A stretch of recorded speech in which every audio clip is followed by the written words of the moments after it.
Pemutusan hubungan kerja atau PHK masih terus terjadi di tanah air. Memasuki kuartal terakhir 2024, ribuan pekerja kembali jadi korban PHK. Kementerian Ketenagakerjaan mencatat sepanjang Januari hingga September tahun ini, hampir 53.000 pekerja kehilangan mata pencahariannya.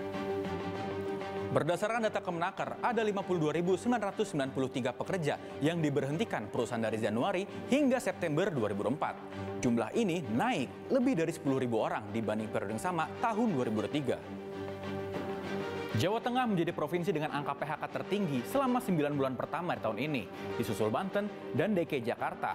Jawa Tengah menggeser posisi Jawa Barat yang menjadi provinsi dengan jumlah PHK terbanyak pada 2023. Pekerja di industri manufaktur atau pengolahan masih menjadi yang paling terdampak PHK. Di posisi kedua ada sektor jasa, lalu sektor pertanian, kehutanan, dan perikanan. Jika PHK terus terjadi, tentu menjadi sinyal bahaya bagi perekonomian Indonesia. Meningkatnya pengangguran, menurunnya daya beli, hingga konflik sosial bisa terjadi akibat badai PHK. Pemerintah dan dunia usaha harus segera menemukan solusi untuk menciptakan lapangan kerja baru dan membuat kondisi ekonomi lebih stabil. Saya Marcel Pungki dan juru kamera Anwar Hidayat untuk Business Talk.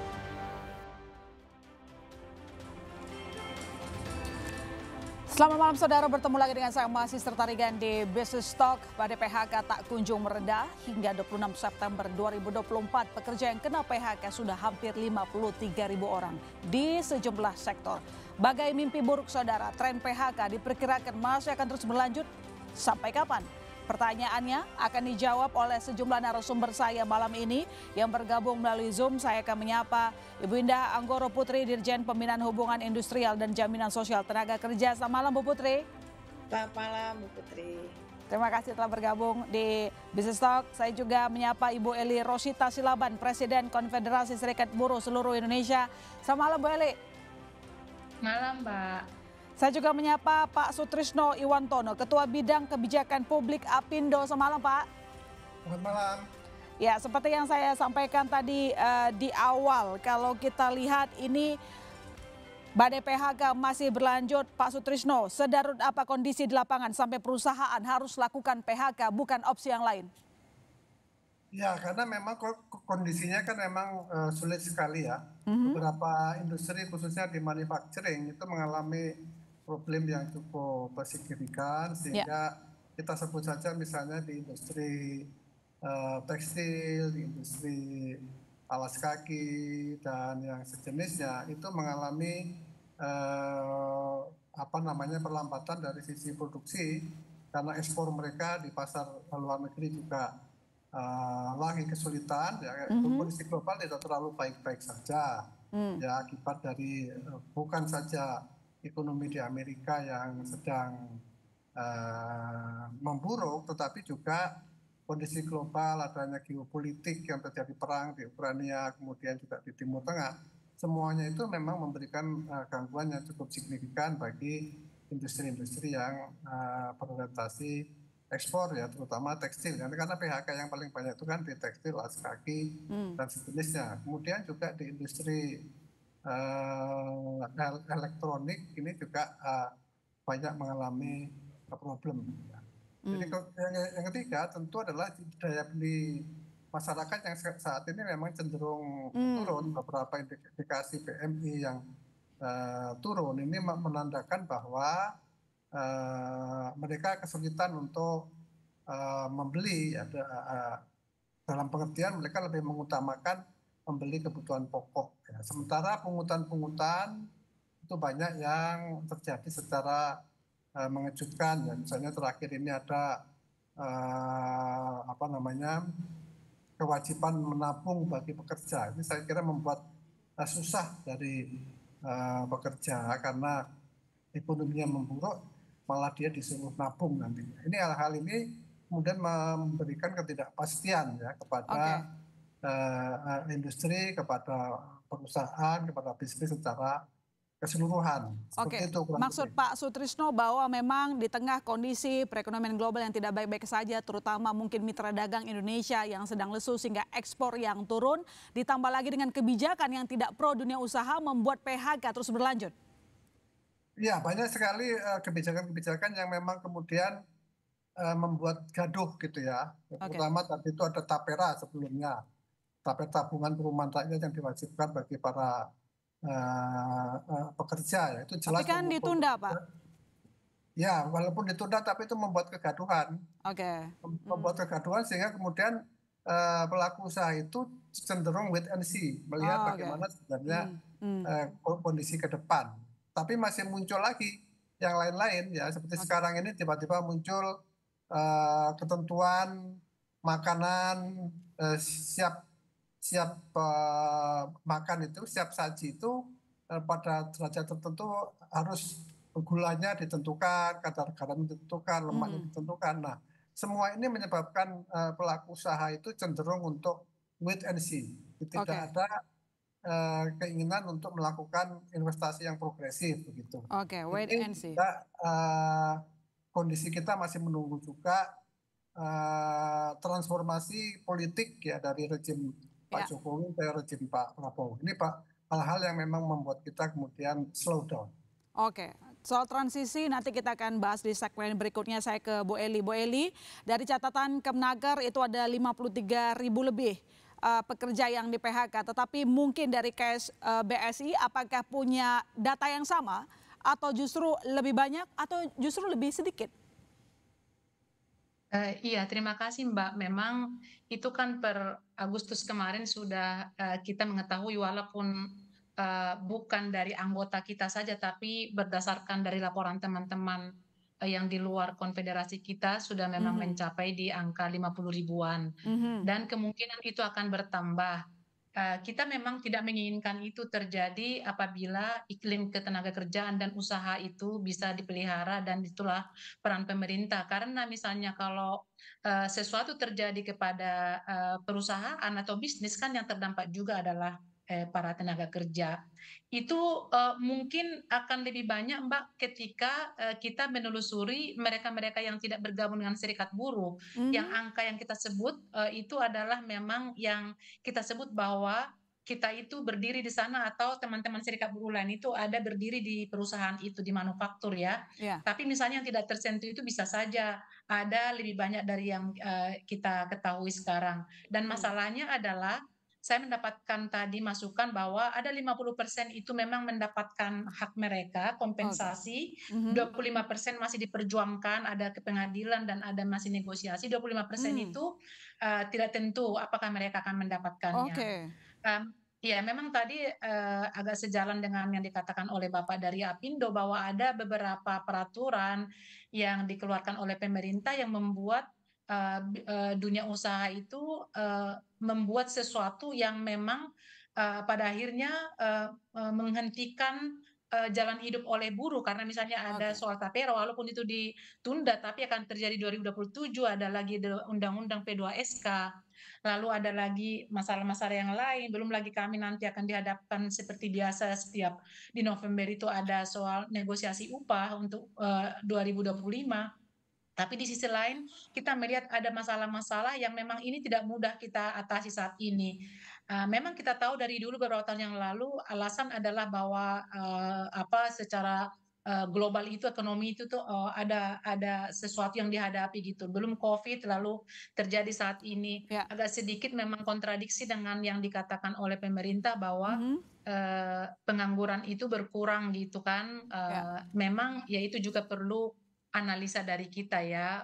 Misalnya kalau serikat buruh mengatakan tidak, tapi kita kan harus punya data untuk itu gitu. Jadi memang kita khawatir dan kita nggak berharap sih ini lebih besar PHK-nya daripada di zaman COVID kemarin itu. Tapi melihat sekarang sudah sampai Oktober dan biasanya kita selalu mendapat kabar di bulan November itu atau di awal Desember itu marak PHK untuk menghindari kenaikan upah seperti itu. Oke. Nanti saya follow up lagi ke Ibu Eli, dan tentu saja saya juga nanti minta jawaban dari Pak Sutrisno terkait tadi hak pekerja yang sudah di PHK ternyata masih ada yang belum dibayarkan begitu. Saya ke Bu Putri dulu kalau begitu. Bu Putri, kalau kita lihat sebenarnya tren dari PHK ini sudah terjadi bahkan dari tahun lalu. Kami khusus selalu membahas terkait hal ini. Sebenarnya karena kembali lagi ini harus ada solusi dari regulator. Apa yang sudah dilakukan? Mungkin koordinasi dengan kementerian lembaga yang lain supaya bisa meredam gejolak dari PHK. Karena hingga saat ini tampaknya kita tidak bisa mengerem terjadinya PHK. Ya, kami tentu sudah berkoordinasi dengan beberapa kementerian lain. Dengan Kementerian Kemenko Perekonomian ya, selalu kami melaporkan, dan juga dengan Kementerian UKM agar terus memperbanyak program-program perluasan usaha mandiri. Juga dengan Kementerian Perdagangan dan Perindustrian. Di internal Kemnaker sendiri kami terus menggenjot program-program perluasan kesempatan kerja melalui kegiatan-kegiatan job fair bersama dengan seluruh dinas-dinas tenaga kerja.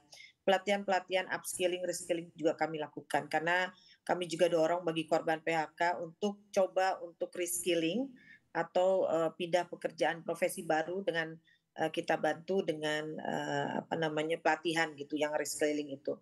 Jadi berbagai upaya sudah dilakukan. Tapi kan sebenarnya ini bukan cuma upaya pemerintah, harusnya juga dari semua stakeholder ketenaga kerjaan, baik itu pengusaha maupun serikat pekerja juga turut mengatasi masalah ini gitu. Jadi dari para pengusaha juga jangan, mudah-mudahan ini berita mengenai PHK jangan terus mendorong untuk terus PHK ya. Dan juga untuk serikat pekerja juga kami mohon juga anggota-anggotanya yang ada di seluruh perusahaan juga untuk terus meningkatkan kuantitas dan kualitas dialog untuk mencegah PHK semaksimal mungkin. Jadi PHK jalan terakhir, apapun itu alasannya gitu. Oke, Bu Putri, karena tadi kita juga sama-sama sepakat soal harusnya PHK adalah jalan terakhir. Melihat PHK yang terjadi sekarang ini, dari catatan regulator begitu, sudah cek ke lapangan mana yang jujur, mana yang tidak mungkin, atau kemudian apakah memang pure efisiensi atau mungkin juga ada yang sudah gulung tikar hingga harus melakukan PHK? Memang betul, pertama karena tidak mampu bersaing. Entah itu persaingan karena memang kompetisi muncul secara normal ya. Yang kedua memang beberapa perusahaan tekstil garment itu ekspornya tertunda, bahkan banyak dibatalkan. Kemudian juga persaingan dari barang-barang import yang masuk. Tapi selain itu, selain kompetisi juga aksi korporasi. Jangan dilupakan ini, beberapa bank juga melakukan aksi korporasi sehingga terpaksa melakukan PHK. Jadi transformasi bisnis juga menyebabkan. Jadi tidak semata-mata alasan kompetisi dan kebijakan pemerintah yang membingungkan itu yang menjadi single faktor penyebab PHK. Ada beberapa hal juga gitu, Mbak. Oke, baik. Terkait dengan PHK, Saudara, Presiden Joko Widodo wanti-wanti ancaman badai PHK masih berlanjut hingga tahun 2025. Rumus kebijakan apa yang tepat untuk menekan angka pengangguran? Kami segera kembali.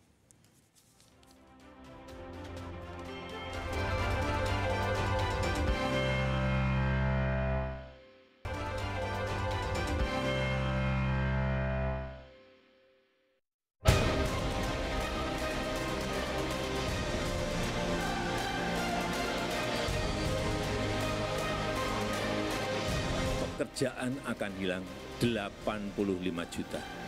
Sebuah jumlah yang tidak kecil. Kita dituntut untuk membuka lapangan kerja, justru di 2025, 85 juta pekerjaan akan hilang. Karena tadi adanya peningkatan otomasi di berbagai sektor.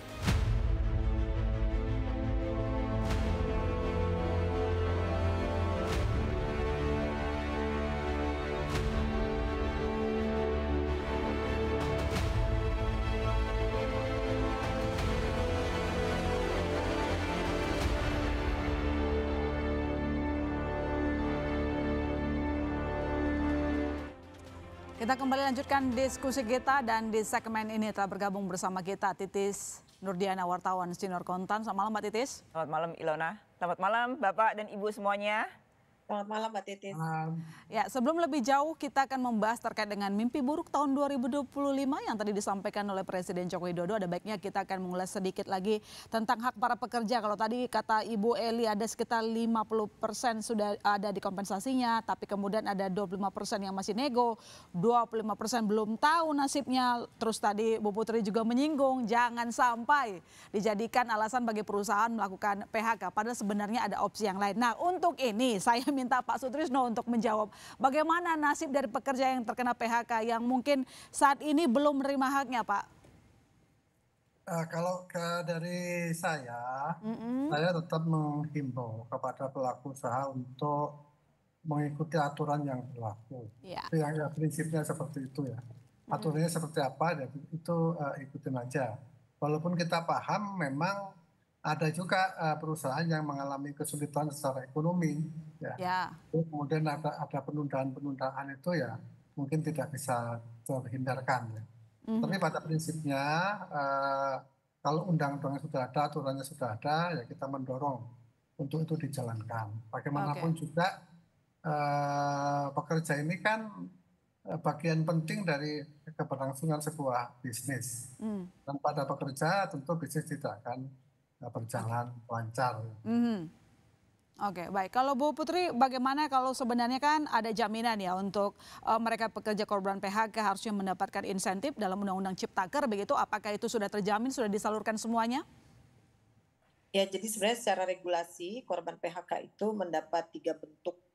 Pertama ada uang pesangon, uang penghargaan masa kerja, uang penggantian hak. Nah, kemudian hadir Undang-Undang Cipta Kerja, ada satu program pelindungan korban PHK yang terbaru sejak Cipta Kerja lahir, yaitu JKP, Jaminan Kehilangan Pekerjaan.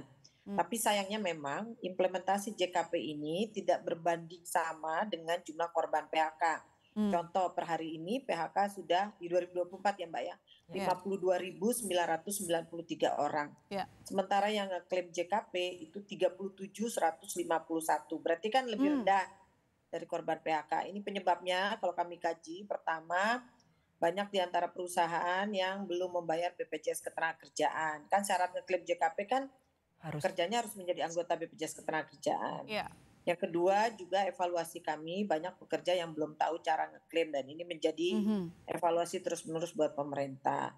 Inilah makanya kami juga dorong, di satu sisi kita menghindari PHK, di satu sisi kalaupun PHK terpaksa terjadi, segeralah klaim JKP. Karena JKP, Jaminan Kehilangan Pekerjaan ini, ada 3 manfaat yang sangat berarti selama masa menunggu mendapatkan pekerjaan baru. Ada manfaat uang tunai, manfaat pelatihan vokasi, dan manfaat informasi lowongan pekerjaan. Tadi kalau ditanya apakah semua perusahaan melaksanakan kewajibannya, jawabannya tidak, karena yang tidak melaksanakan itu tercatat juga di kami ada beberapa masuk dalam ranah perselisihan hubungan industrial akibat PHK. Datanya ada di kami di setiap provinsi. Demikian Mbak. Terkait dengan JKP, kita sedikit akan putarkan pernyataan dari Oni Marbun, Deputi Komunikasi BPJS Ketenagakerjaan terkait dengan klaim yang terus naik jumlahnya, saudara. Berikut ini. Tren klaim JKP setiap tahunnya sebenarnya mengalami peningkatan. Selama tahun 2024 hingga 31 Agustus kemarin, BPJS Ketenagakerjaan telah membayarkan manfaat JKP kepada lebih dari 37.000 pekerja ter-PHK dengan total nominal mencapai 263,95 miliar rupiah. Nominal tersebut meningkat 13% dari periode yang sama pada tahun sebelumnya. Bu Eli, tadi ada jawaban dari pelaku usaha maupun dari regulator, harusnya memang kalau memang ada pekerja yang terkena PHK, mereka juga punya hak yang harus diterima. Dan dari pernyataan ini tadi ternyata masih banyak perusahaan yang tidak melaksanakan kewajibannya untuk ada JKP. Begitu, kalau selama ini bagaimana situasi di lapangan, Bu Eli? Ada beberapa sih Mbak ya, misalnya kita tidak menafikan bahwa memang banyak pengusaha yang baik ya, yang memang mendaftarkan seluruh pekerjanya itu untuk memiliki akses atau menjadi anggota BPJS. Tapi banyak juga yang tidak mendaftarkan sama sekali. Kita punya data soal itu. Dan kemudian ketika mereka belum resmi saja di PHK, sudah ada beberapa perusahaan yang tidak membayar. Ini kan syaratnya untuk bisa akses JKP itu kan memang mereka ada syarat, memang harus dibayar terus-menerus ya. Nah, ketika itu tidak dibayarkan, otomatis mereka tidak ada akses untuk itu gitu. Jadi itu juga masalah.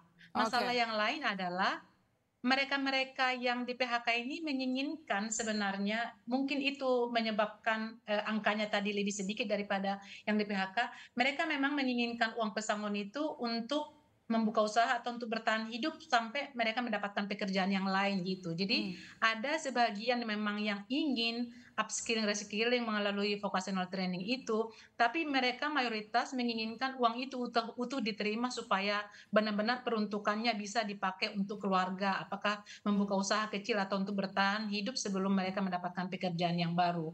Kemudian misalnya kita tahu berapa yang didapatkan, memang bagus JKP ini ya, tapi misalnya soal jumlah kan, misalnya gajinya 5 juta dia dapat kalau tidak salah 45%, oke lah sekitar 2 juta. Kalau mereka di manufaktur yang mayoritas mereka memang mengontrak itu kan kontrakannya udah 1 juta, jadi 1 juta ini mau dibagi-bagi. Jadi itu memang yang kita lihat tidak sangat diminati sekali, dan kemudian ketika mereka juga sebagian mengikuti training atau upskilling reskilling ini, mereka juga kan harus mencari pekerjaan gitu. Jadi tidak otomatis memang akses itu langsung setelah habis dari sini Anda langsung punya pekerjaan di sini. Jadi di situ memang kita lihat keluhan-keluhan dari sebagian besar teman-teman, akhirnya ada keengganan untuk maksudnya ketidakinginan untuk mengikutinya, atau maksudnya untuk melaksanakannya gitu. Jadi hanya mereka ingin pesangon itu biarlah dibayarkan 100% karena memang itu yang kami inginkan untuk bertahan hidup atau membuka usaha kecil, tapi tidak untuk upskilling. Itu sebagian, bukan semua ya. Untuk anak-anak muda itu menantang bagi mereka karena memang mereka ingin untuk mendapatkan skill baru di luar skill yang lama gitu. Tapi itu misalnya mencari pekerjaan juga kan tidak semudah yang kita lihat sekarang, karena banyak juga misalnya fresh graduate atau tamat SMA atau yang S1 memang kesulitan ya, itu kita lihat. Ada juga memang faktor yang lain, misalnya melamar dan diterima nanti sebelum 1 tahun mereka sudah selesai, jadi kontrak berulang-ulang.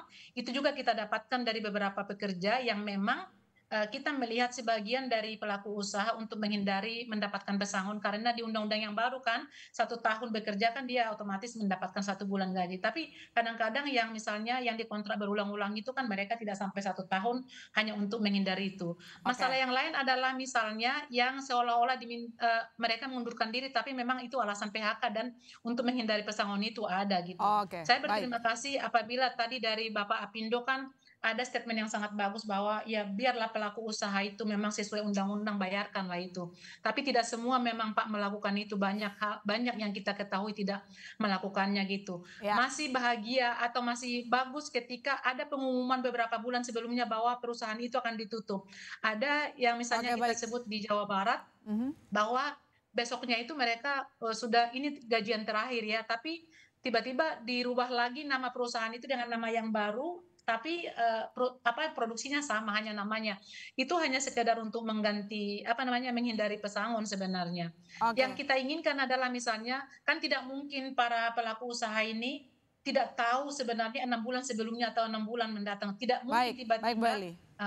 Ya itu saja sih yang kita soroti. Baik, Pak Sutrisno sudah sangat menangkap maksud Bu Eli tadi, mohon dikoordinasikan dengan semua anggota ya Pak, supaya ini sama-sama inilah saling membangun bahu-membahu begitu. Ini kalau dari diskusi kita kali ini Mbak Titis agak kompleks masalahnya sebenarnya kalau PHK. PHK nggak cuma menimbulkan pengangguran, tetapi ternyata ketika ini pelaku usaha juga tertekan satu sisi juga yang namanya korban PHK maunya haknya juga dibayarkan begitu. Kita sudah membahas terkait dengan PHK dari kemarin, dari tahun lalu Mbak. Dan ternyata sesuai dengan perkiraan kita saat itu bahwa PHK masih akan terus berlanjut. Dan sebenarnya secara fakta PMI Manufaktur sudah menunjukkan tren penurunan dan kita sudah wanti-wanti itu dari lama. Tapi dari catatan redaksional kita kan selalu meliput gitu Mbak. Apakah kebijakan ataupun insentif yang sudah diberikan untuk mengatasi pengangguran ataupun tren PHK tahun ini sudah sesuai dengan dibutuhkan? Obatnya udah pas belum? Gini, kalau kita ngelihat indikator ekonomi semuanya, baik itu dari global maupun lokal, dari catatan redaksi yang memang kita terus-terusan menggarap itu adalah ada declining, satu pertumbuhan ekonomi menurun. Kedua, PMI ternyata kan 3 kali berturut-turut juga mengalami penurunan. Betul di bulan September ini ada kenaikan tapi masih di bawah 50%. Artinya masih terjadi kontraksi dari 48 ke 49. Terus kemudian hari Senin yang kemarin juga muncul indeks kepercayaan industri yang dilakukan oleh pemerintah, Kementerian Perindustrian juga penurunan. Penurunannya pun sektor-sektornya sebetulnya seragam dengan apa yang dihasilkan oleh PMI. Sektor tekstil, sektor manufaktur, kemudian jasa, itu semuanya inline. Artinya memang ekonomi kita sedang tidak baik-baik saja. Itu harus diakui bahwa ekonomi kita sedang tidak baik-baik saja. Terus kemudian berita belakangan kita kan juga sebenarnya dibeberkan fakta yang lumayan mengejutkan adalah dalam tanda kutip ada inflasi yang kemudian bisa dinegosiasikan oleh kepala-kepala daerah ke BPS. Itu kan membuat datanya menjadi tidak real. Apakah benar inflasi yang sekarang rendah itu benar-benar rendah? Ini kan membuat kompleksitas Jangan-jangan persoalan memang daya belinya yang turun, bukan soal dan harga yang itu semakin dikendalikan. membuktikan sebetulnya semakin membuktikan ekonomi kita tidak baik-baik saja. Kemudian daya beli itu sesungguhnya memang merosot jauh dibandingkan dengan data yang memang terpapar yang ditampilkan oleh pemerintah.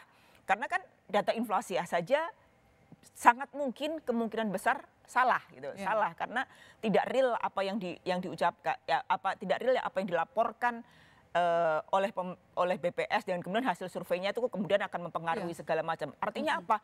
Ini ada rentetan pertumbuhan ekonomi juga datanya tidak benar, inflasi tidak benar.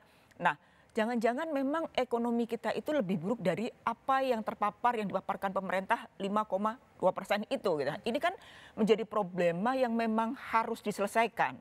Nah, disinilah yang kemudian jangan-jangan obatnya, insentif-insentif yang diberikan pemerintah, seperti pertanyaan Mbak Ilona tadi, bahwa memang tidak bekerja. Salah obat bisa juga kemudian salah treatment, sehingga kita ini mengalami persoalan-persoalan serius. Kita mengambil beberapa kali kita sebenarnya membahas bahwa pemerintah, bahwa sektor industri tekstil, alas kaki, dan industri jasa ada persoalan maraknya impor dengan aturan nomor 8 itu.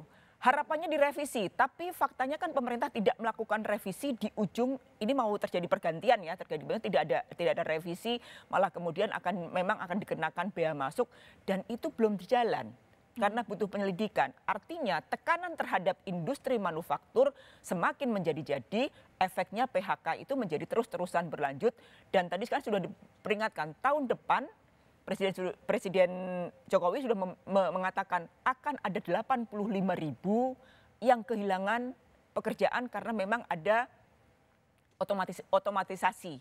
Artinya kita harus menciptakan peluang yang lebih besar agar bisa menampung korban PHK sekaligus penciptaan lapangan pekerjaan baru. Ini PR yang sungguh sangat berat dan sangat kompleks dengan persoalan-persoalan yang kita paparkan tadi sebetulnya Mbak Ilona. Itu sebenarnya catatan redaksi yang tiap hari kita lakukan dan ini memang belum ada obat yang benar-benar. Kita menanti apa sih langkah nyata pemerintah untuk membuka lapangan pekerjaan baru sekaligus menampung para pekerja yang menjadi korban PHK. Oke, lantas obat apa yang kira-kira manjur untuk menyembuhkan badai PHK? Nanti akan kita lanjutkan, saudara kami segera kembali.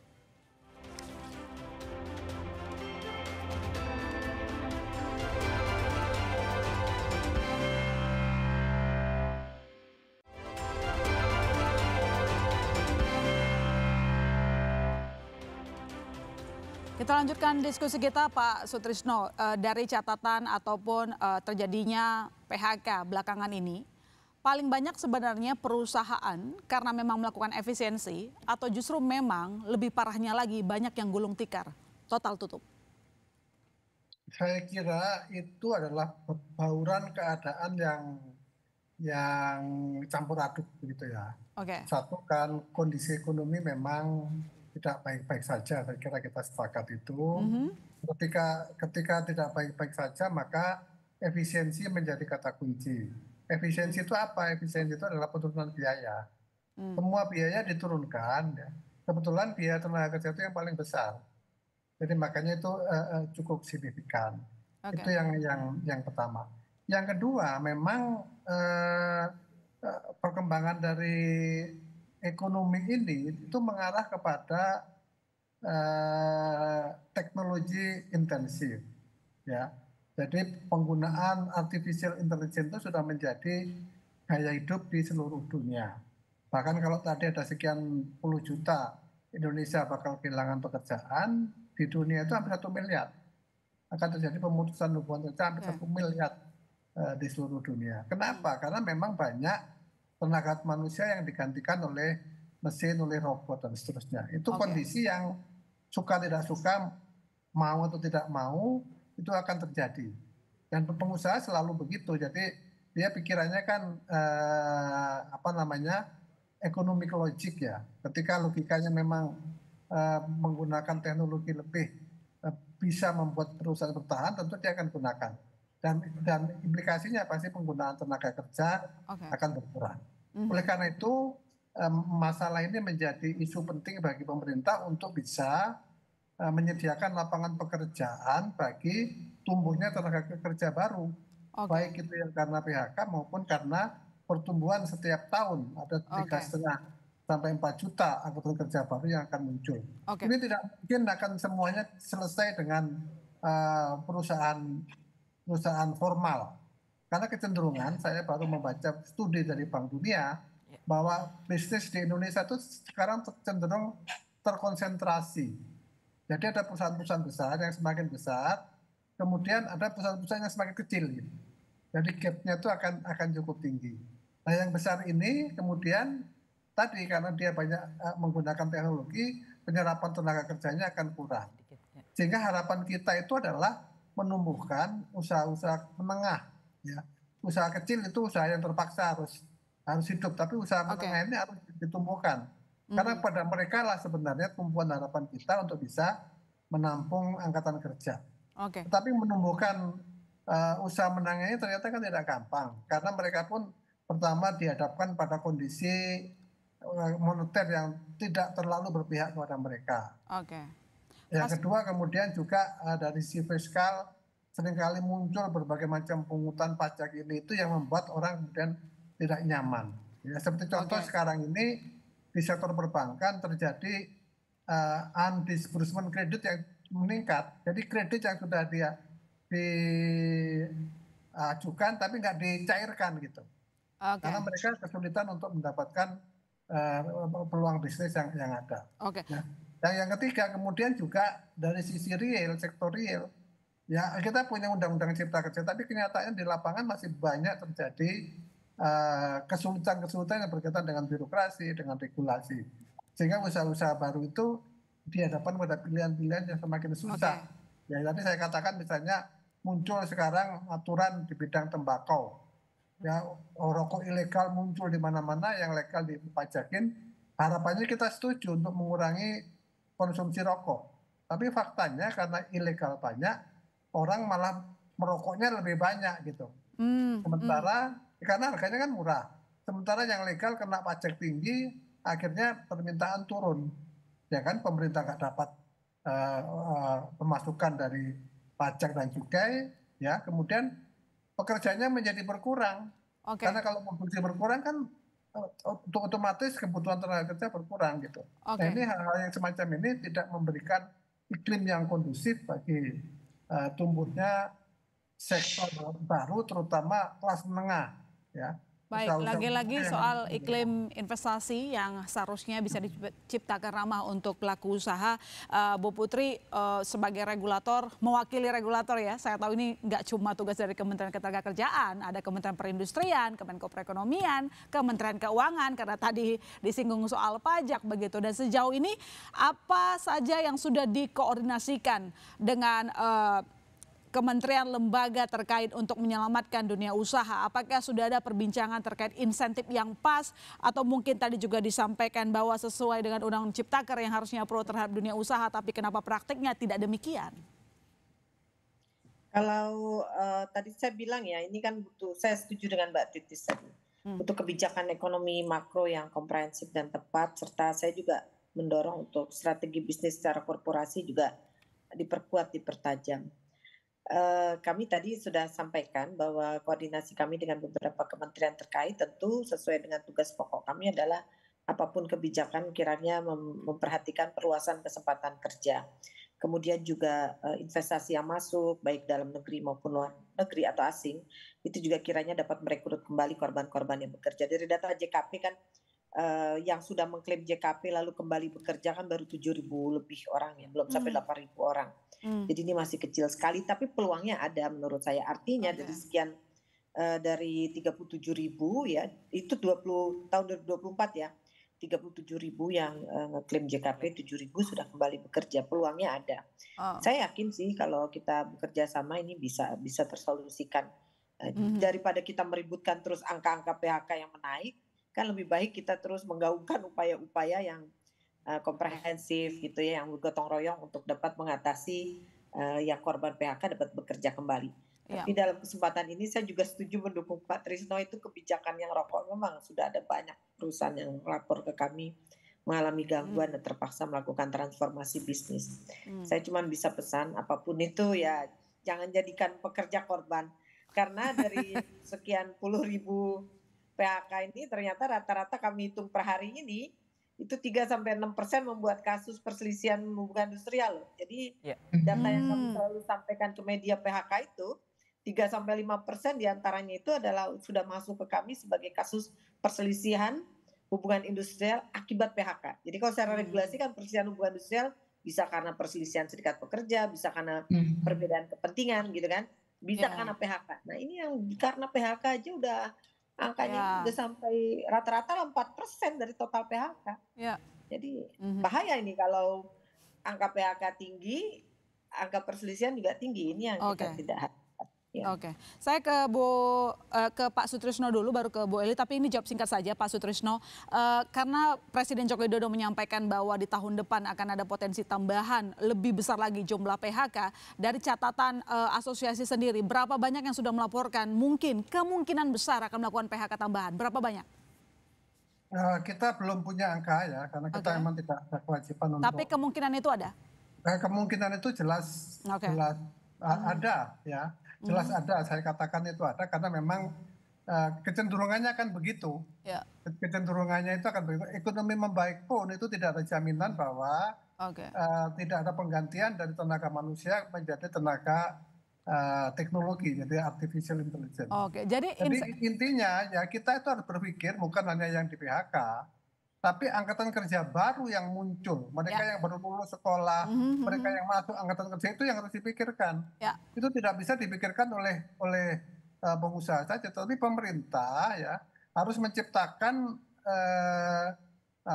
peluang usaha bagi mereka. Jangan diarahkan untuk mencari pekerjaan. Itu tidak akan dapat, saya jamin tidak akan dapat, karena saya perusahaan hotel. Itu jelas sebelum COVID sama sekarang itu beda. Sekarang dulu pernah kita PHK, sekarang nggak akan nambah lagi. Karena apa? Karena teknologi berkembang, kita cenderung menggunakan teknologi daripada menggunakan tenaga. Itu fakta yang tidak bisa dihindarkan. Sehingga kalau kita tidak menciptakan pengusaha-pengusaha baru kelas menengah, tidak mungkin orang-orang angkatan kerja baru itu akan bisa dapatkan pekerjaan. Kita ada bicara demografi, tapi demografi ini tidak dibekali oleh ilmu untuk menjadi seorang wirausaha. Dan terus terang, ini saya katakan ya, menjadi koordinasi di antara pemerintah itu juga nggak berjalan baik, itu maaf Bu ya. Sebagai contoh misalnya untuk tembakau ini, ya Menteri Kesehatan membuat aturan macam-macam, yang lain nggak diikutkan, asosiasi nggak diikutkan, serikat pekerja nggak diikutkan. Kementerian lain juga banyak yang mengaku nggak diikutkan gitu loh. Itu bagaimana? Gitu. Ini saya kira PR dari Pak Prabowo yang nanti mungkin tidak cukup. Ya, untuk pemerintahan baru ini PR besar tentu saja. Pak Sutrisno, kalau begitu, kalau memang akan ada kemungkinan besar penambahan jumlah PHK, artinya insentif adakah yang dibutuhkan? Seperti apa, singkat saja Pak, selain daripada tadi untuk menjaga iklim dunia bisnis harus lebih ramah lagi untuk pelaku usaha? Insentif yang utama itu jangan membuat kebijakan-kebijakan yang menimbulkan biaya baru. Jadi bukan minta nambah, tapi minta kondusif. Macam-macam tuh kan. Di buruh juga ada, di karyawan dikenakan ancaman untuk tabungan. Itu kan implikasinya pasti ke semua, ke ekonomi secara keseluruhan. Ya, benar. Yang tidak benar ya. Dan seperti itu. Baik, Bu Eli, harapannya bagaimana, singkat saja Bu, terkait dengan ini, karena tahun depan tampaknya gelombang PHK masih akan berlanjut, tentu saja mimpi buruk bagi para pekerja. Iya, kita sih berharap kepada pemerintah yang baru ya melihat ini menjadi tidak PR lagi, tapi sudah melihat kenapa ini terjadi beberapa tahun belakangan. Saya kira juga presiden yang baru sudah belajar, sedang diskusi dengan tim-tim ahlinya, karena memang semakin banyak pengangguran, semakin miskin kita ya, itu jelas. Dan kedua, nantinya ketika misalnya ini bukan nantinya ya, saya rubah bahasanya. kan pemerintah berjanji bahwa Undang-Undang Cipta Kerja ini kan menciptakan lapangan kerja. Artinya kan itu gagal sebenarnya. Tidak ada lapangan kerja yang diciptakan. Buktinya kan misalnya walaupun katanya pengangguran berkurang, kalau kita melihat memang mereka pergi ke misalnya bekerja sebagai ojol atau driver segala macam. Artinya itu juga kami soroti bahwa yang dijanjikan pemerintah Undang-Undang Cipta Kerja itu menciptakan lapangan kerja itu kan tidak ada seperti itu. Lalu tadi pernyataan Pak Presiden 85 juta itu kan angka yang fantastis yang tidak bisa kita terima gitu. Bagaimana mungkin itu akan terjadi di tahun 2025? Artinya kami pun sebagai serikat buruh diajak bersama-sama dengan pemerintah dan pengusaha, mari kita hadapi bersama-sama apa yang seharusnya kita lakukan, apa yang memang bisa disumbangkan oleh serikat buruh daripada hanya menyalah-nyalahkan ya, tapi kami bisa berkontribusi juga role kami di mana. Tapi setidaknya saya berpesan masukan kepada Apindo, kalaupun terjadi sesuatu yang memang berakibat memphk buruh, baiknya itu diberitahu jauh-jauh hari supaya mereka mempersiapkan diri dan tahu alasannya kenapa. Dan juga pemerintah sebagai regulatornya, memang kita sudah lihat mereka bekerja. Ada juga hal-hal yang dilaksanakan bersama-sama dengan kementerian yang lain untuk mengantisipasi ini supaya jangan terjadi lagi yang sangat membahayakan bagi kita. Karena saya setuju dengan Bapak yang dari Apindo tadi misalnya, jangan dipikirkan hanya di PHK, tapi anak-anak yang baru lulus juga itu perlu. Ya, serapan lapangan kerja juga sangat dibutuhkan. Ya, karena kita negara yang sudah masuk anggota OECD, sudah G20 segala macam dan banyak sekali kita sudah diagungkan di dunia internasional. Sebaiknya ini masalah tidak ada lagi, tidak seberat ini lagi. Kita sudah tangkap maksudnya Bu Eli, kita sepakat dengan pernyataan Anda sebagai closing statement juga merangkum Mbak Titis tadi narasumber kita. Semua sudah berharap bahwa pemerintahan yang baru nanti bisa mengatasi masalah PHK. Tadi juga tidak hanya eksekutif yang kita harapkan bekerja, tapi juga legislatif yang tadi sudah dilantik, begitu ya. Apa yang harus dikelarkan lebih dulu oleh pemerintah yang baru sehingga tren PHK setidaknya bisa diredam, jangan membludak angkanya. Karena masalahnya ketika PHK orang kehilangan kerja nggak sampai di situ doang. Tingkat kriminalitas bisa tinggi, belum lagi tadi dibilang konflik dari industrialisasi gitu, silahkan. Ini memang membutuhkan solusi nyata. Salah satu yang sangat dibutuhkan memang adalah is doing business menjadi lebih bagus. Karena yang dibutuhkan adalah ekspansi usaha, baik itu di dalam negeri sekaligus investasi, menarik investasi. Yang dibutuhkan adalah yang padat karya, bukan cuma padat modal dan padat teknologi. Karena kita membutuhkan itu.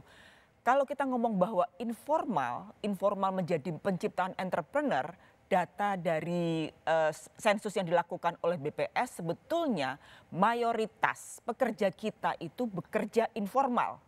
Itu dari hasil survei. Artinya sebetulnya banyak yang berupaya menjadi entrepreneur, menciptakan lapangan pekerjaan, tapi size-nya tidak berkembang sehingga penciptaan lapangan kerja menjadi pekerjaan yang sangat serius yang memang harus segera dituntaskan.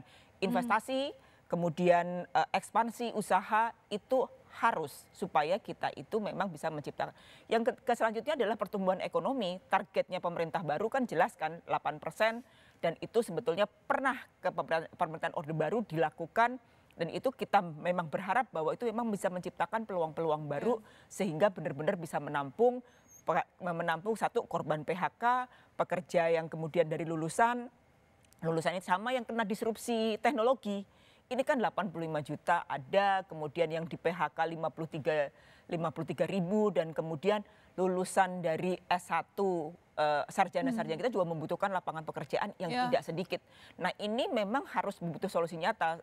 Investasi dan kemudian ekspansi usaha itu menjadi keharusan. Nah, disinilah yang dibutuhkan obat dari pemerintah baru serta dukungan dari DPR yang juga baru untuk benar-benar mampu menciptakan peluang-peluang itu dan kemudian menciptakan kepastian hukum serta aneka insentif yang memang dibutuhkan oleh dunia usaha agar lebih mudah dalam melakukan usaha.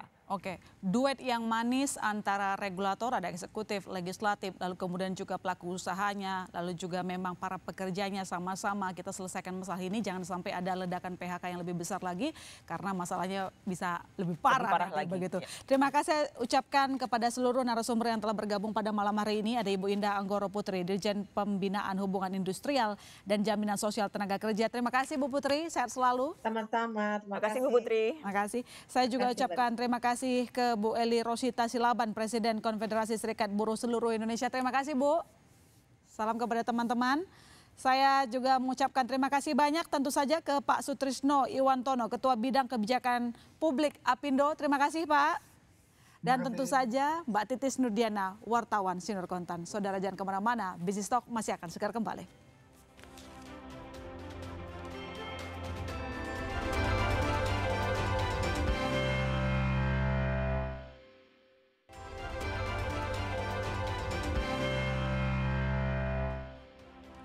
Saudara, badai PHK masih menghantui para pekerja. Pemerintah harus merumuskan kebijakan yang tepat untuk menolong dunia usaha sehingga bisa meredam badai PHK dan menenangkan hati para pekerja. Dengan demikian saya masih Tarigan undur diri. Sampai jumpa Selasa depan di Business Talk.